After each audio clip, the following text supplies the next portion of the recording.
नमस्कार दोस्तों, कैसे हैं आप लोग। उम्मीद करता हूं कि सभी मेरे भाई स्वस्थ और मस्त होंगे।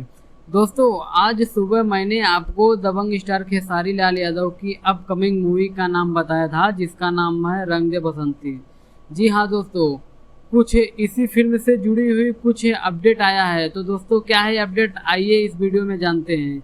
इससे पहले दोस्तों, अगर आप लोग वीडियो को लाइक नहीं किए हैं तो दोस्तों वीडियो को लाइक करके चैनल को सब्सक्राइब करना ना भूलें। तो चलिए दोस्तों, वीडियो को शुरू करते हैं। तो दोस्तों, इस मूवी की शूटिंग का लोकेशन निकल कर सामने आया है, जैसा कि दोस्तों आप अपने मोबाइल पर देख सकते हो। तो दोस्तों, ये लोकेशन कहाँ का होगा, हिमाचल या कश्मीर, कमेंट में जरूर बताना दोस्तों। और दोस्तों, लोकेशन देखकर अंदाजा लगाया जा सकता है कि दोस्तों यह मूवी कितनी बड़ी बजट में बनने वाली है।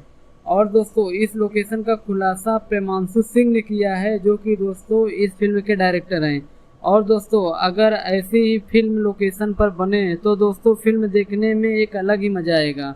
दोस्तों, ये अपडेट था। तो ठीक है दोस्तों, अभी के लिए बस इतना ही। मिलते हैं अगले वीडियो में, तब तक के लिए धन्यवाद दोस्तों।